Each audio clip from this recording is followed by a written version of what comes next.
Hello दोस्तों, आज हम पढ़ेंगे रोला एवं सोरठा की परिभाषा जो बोर्ड एग्जाम के लिए बहुत ज़्यादा महत्वपूर्ण है। तो स्टार्ट करने से पहले मेरी एक छोटी सी रिक्वेस्ट है, यदि आपने मेरे चैनल को सब्सक्राइब नहीं किया तो सब्सक्राइब कर देना और बेल आइकन दबा देना ताकि नेक्स्ट वीडियो की नोटिफिकेशन सबसे पहले मिल सके। तो चलिए स्टार्ट करते हैं। सबसे पहले रोला की परिभाषा पढ़ लेते हैं। यह 4 पंक्तियों वाला एक सममात्रिक छंद है। यह 4 पंक्तियों वाला एक सममात्रिक छंद है। इसमें 8 चरण होते हैं। ठीक है। इसके प्रत्येक चरण में 11 और 13 के विराम से 24 मात्राएं होती हैं।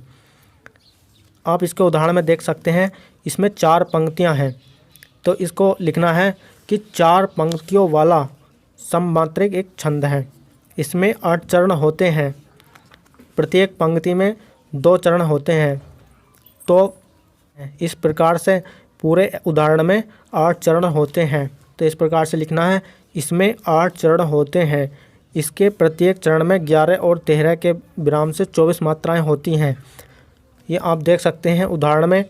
ये इसको गुरु कहते हैं, इसको भी गुरु कहते हैं, ये लघु।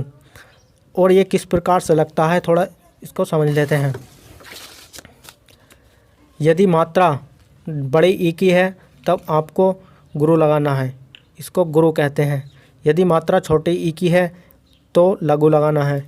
यदि मात्रा छोटे ओ की है लघु, और यदि मात्रा बड़े ओ की है गुरु। और यदि आ आता है तब गुरु, और यदि अंग आता है तब गुरु, और यदि ओ आता है तब आपको गुरु लगाना है, और यदि ए आता है तब आपको गुरु ही लगाना है। तो इस प्रकार से आप इनको देख सकते हैं। उदाहरण में ये हमें लगाने हैं, इनको कहीं पर भी नोट कर सकते हैं। तो उदाहरण में देख लेते हैं हम किस प्रकार से लगाने हैं। जैसे कि जी बड़ी ई की मात्रा है तब आपको इस पर गुरु लगाना है। जैसे कि जा आ जाता है तो इस प्रकार से आपको गुरु लगाना है। जैसे कि हु छोटे हु की मात्रा है, इसमें लघु लगाना है। तो इस प्रकार से पूरे उदाहरण में लगा लेने हैं। और इसको गुरु को डबल काउंट करते हैं और इसको सिंगल काउंट करते हैं। तो इस प्रकार से हम इनको देख लेते हैं कि एक चरण में कितनी मात्राएं हैं। 1 2 3 4 5 6 7 8 9 10 11। तो पहले चरण में 11 मात्राएं, और दूसरे चरण में भी देख लेते हैं कितनी मात्राएं हैं। 1 2 3 4 5 6 7 8 9 10 11 12 13।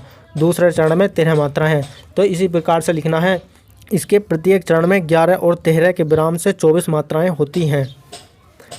तो इसके उदाहरणों को थोड़ा समझ लेते हैं कि जीती जाती हुई जिन्होंने भारत बाजी, जिन निज बल से बलमेट विधर्मी मुकुल कुराजी, जिनके आगे ठहर सके जंगी न जहाजी, है ये वही प्रसिद्ध छत्रपति भूप शिवाजी। बहुत ही आसान है, इसको आसानी से याद कर सकते हैं। तो इसके साथ ही हम सोरठा की परिभाषा पढ़ लेते हैं। सोरठा अर्ध सममात्रिक छंद है। सोरठा क्या है? एक अर्ध सममात्रिक छंद है। जिस प्रकार से अपने रोला के उदाहरण को देखा था कि उसमें 4 पंक्तियां थीं, तो उसमें उसको कहा था एक सममात्रिक छंद है। तो यह इसमें 2 पंक्तियां हैं। इसको उदाहरण में आप देख सकते हैं, इसमें 2 पंक्तियां हैं, तो इसलिए इसको कहा गया है इस सोरठा अर्ध सममात्रिक छंद है। इसमें 4 चरण होते हैं। इसमें कितने चरण होते हैं? 4 चरण होते हैं। इसके उदाहरण में देख सकते हैं आप, 2 पंक्तियां हैं और प्रत्येक पंक्ति में 2 चरण होते हैं। तो 2 पंक्तियों में 4 चरण होंगे। तो इस प्रकार से ही लिखना है, इसके 4 चरण होते हैं। इसके प्रथम व तृतीय चरण में 11-11 मात्राएं और द्वितीय एवं चतुर्थ चरण में 13-13 मात्राएं हैं। यानी कि इसके प्रथम और तृतीय चरण में 11-11 मात्राएं हैं, द्वितीय एवं चतुर्थ चरण में 13-13 मात्राएं होती हैं। तो इसका उदाहरण में देख सकते हैं आप कि पहले और तीसरे चरण में 11-11 मात्राएं और दूसरे और चतुर्थ चरण में 13-13 मात्राएं हैं। इनकी मात्राओं को थोड़ा बाद में काउंट कर लेंगे, पहले इसको समझ लेते हैं।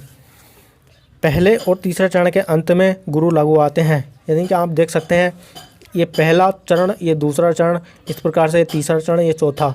तो पहले और तीसरे चरण के अंत में, पहले चरण के अंत में गुरु और लघु, और तीसरे चरण के अंत में गुरु और लघु। इसमें यही लिखना है कि पहले और तीसरे चरण के अंत में गुरु और लघु, ये गुरु ये लघु आते हैं, और कहीं कहीं तुक भी मिलती है।